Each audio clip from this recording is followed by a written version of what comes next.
Hey guys, what's good? Derek here from Bomb Socks with another day of Bomb Bites, where we feast upon the words of Christ one bite at a time. So today I want to introduce you to one of the guys who I would call one of the best supporting actors in the Book of Mormon. There's so many people in the Book of Mormon. They don't necessarily have their own book named after them, but their message is so powerful and they make a huge impact. Today we meet a guy by the name of Amulek.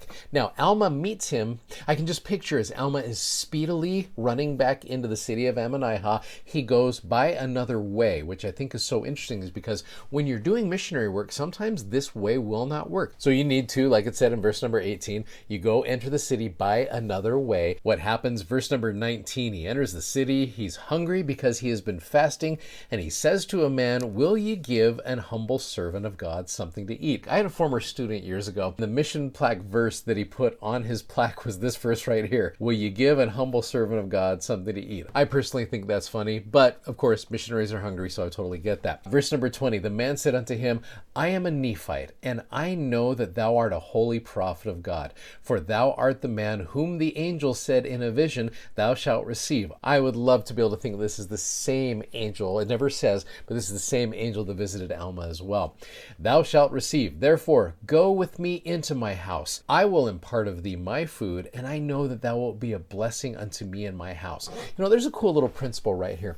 Anytime you invite a prophet or prophetic messages into your home, it is going to be a wonderful blessing to your home. You know, we watch General Conference as families. I love that. We invite prophets into our home by doing that. One of the cool things is after General Conference, we can still keep doing that by inviting those prophetic messages in and studying them. My family and I right now, every Sunday, one of the things we're trying to do is we're trying to take a conference talk and we have our kids read it and then we go back over it as a way of inviting prophetic messages back into our house. Whenever we invite prophets into our home, they will be blessings to you and your home. I just think that's a cool little principle in this verse. Okay, you get into verse number 21. "It came to pass that the man received him into his house, and the man was called Amulek.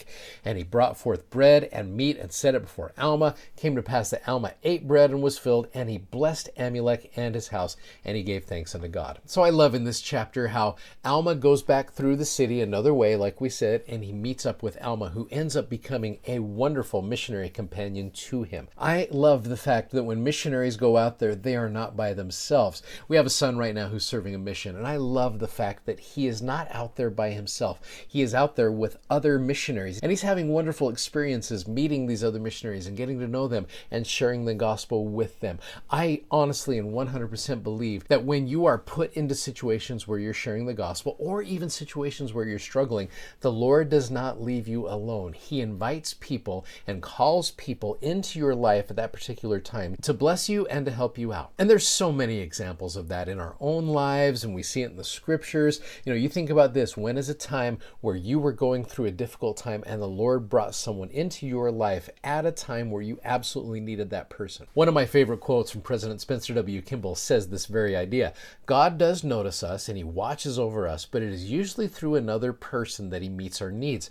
Therefore, it is vital that we serve each other in the kingdom." The Lord often allows other people to shoulder those responsibilities with you as you have these opportunities to be able to share. Like I said, whether you're a missionary or you're going through difficulties in your life, the Lord brings people into your life. So there's a few things that you could ask the Lord in prayer. If you're going through difficult things in your life, you could ask him, "Please send someone into my life to be able to help me go through this experience."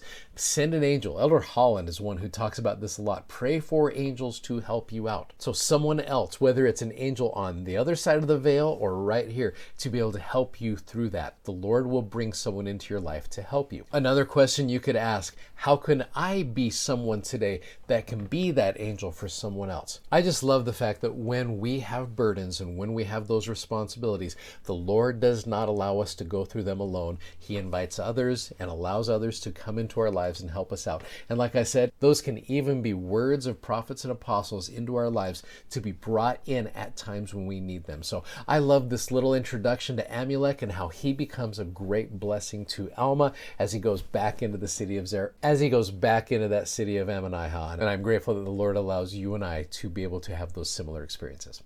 Thank you so much for watching. Thanks for subscribing, and thanks for sharing these messages. As always, we're so grateful that you do that. And if you like what you see, please click that like button. And you got to go check out our amazingly comfortable gospel theme socks at bombsocks.com. You guys are awesome. Godspeed, and we'll see you tomorrow. Take care. Bye-bye.